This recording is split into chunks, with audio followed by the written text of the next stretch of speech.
For like 100 years, there was one name that was American retail. It wasn't just another store, it was an institution, an empire that honestly seemed untouchable. But, well, empires fall. So today we're going to dig into the story of how an absolute titan of industry completely lost its way. Yeah, think about that for a second. Sears was so much more than a place you'd go to buy a washing machine or some tools. From its legendary catalog to being the anchor store in every single mall, it was this essential, trusted part of American life. It really was a promise of quality, a promise of a better life, and it showed up right on your doorstep. And that's the big question here, isn't it? How does a company that felt so permanent, so much a part of the foundation of the country, just crumble? The story of Sears isn't just some boring business case study, it's a massive cautionary tale. To really understand the fall, you've got to appreciate just how brilliant the rise was. I mean, Sears didn't just play the game of retail, they completely changed the rules. They reinvented the whole thing with one massive, revolutionary idea. So get this, it all kicks off back in 1893. A guy named Richard Sears, who worked for the railroad, sees this shipment of watches nobody wants. He buys them, sells them, and boom! From that tiny start, the company just explodes. By the 1950s, we're not just talking big, we're talking about the biggest retailer on earth. Period.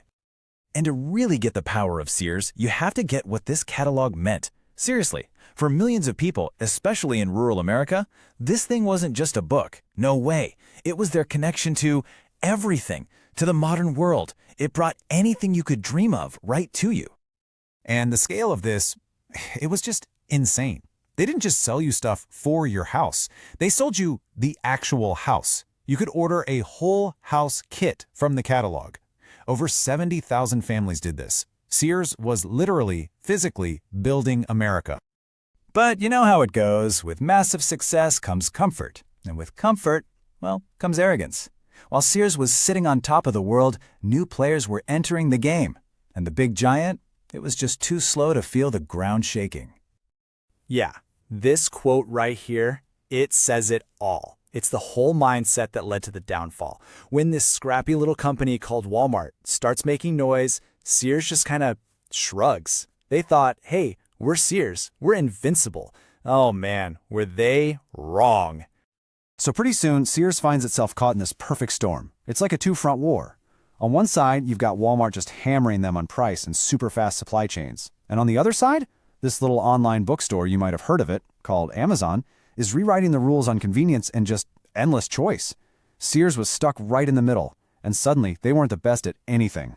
And it wasn't just those two. Suddenly, everyone was taking a piece of the pie. You wanted stuff that looked cool? You went to Target. You needed a new TV? Best Buy. And their own legendary departments? Tools and appliances? Home Depot was starting to own that space. Sears was being carved up piece by piece. They were becoming a jack of all trades and a master of none. So while all this is happening on the outside, a war they're clearly losing, an even bigger, more damaging fight was happening inside the company. A totally disastrous leadership strategy was about to tear Sears apart from the inside. Okay, so the guy running the show at this point, Eddie Lampert, he's a hedge fund guy. He's not a retail guy, and that's key. For him, Sears wasn't a company with a soul. It was just a bunch of assets on a balance sheet. So he introduces this idea, internal competition. He thought it would make everyone work harder. Spoiler alert, it just created total chaos. So here's the brilliant plan, or well, the plan that failed spectacularly. Lampert splits the company into over 30 different little business units. And then he tells them, okay, now fight each other for money, for resources, for my attention. Can you imagine? The people selling Kenmore washers were now competing against the people selling clothes. Any sense of teamwork just, poof, gone. The company was literally cannibalizing itself. So you've got enemies on the outside and a civil war on the inside. What happens next was pretty much inevitable, right? The collapse began.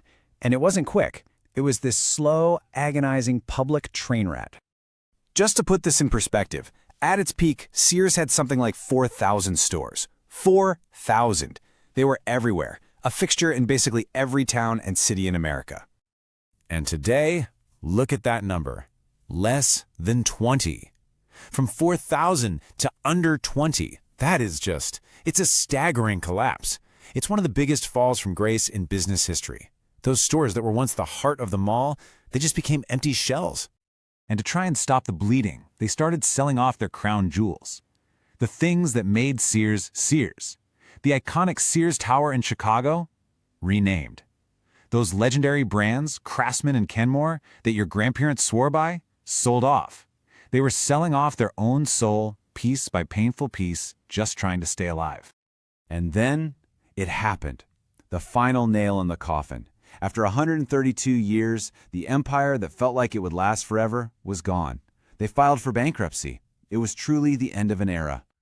So, what's the point of all this? What are the lessons we can pull from this epic collapse? Well, it really boils down to 4 big ones. Okay, lesson number 1, and this might be the biggest one, adapt or die. I mean, think about it. Sears basically invented shopping from home with their catalog. They should have owned the internet, but they just couldn't let go of the past. They ignored the new world that was coming, and that world just passed them by. Lesson 2. You can never, ever stop innovating. Sears got so big and successful that they got lazy. They stopped putting money back into their stores, which started to look old and tired. They stopped investing in tech. They stopped investing in their own people. They just assumed the name Sears would be enough. But it's not. You have to earn it every single day. And lesson 3 is huge. Leadership matters.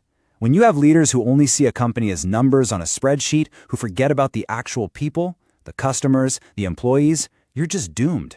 Retail isn't just about profit margins. It's about how a place makes you feel. And when you lose that, you've lost everything. And the 4th and final lesson, don't declare war on yourself. That whole internal competition thing, it was a self-inflicted wound, a fatal one.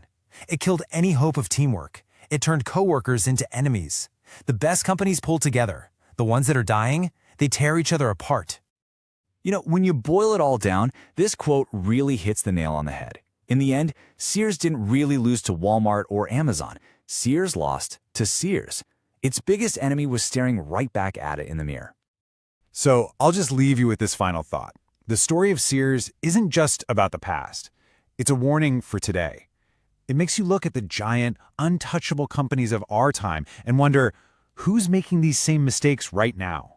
Which of today's empires are forgetting what made them great?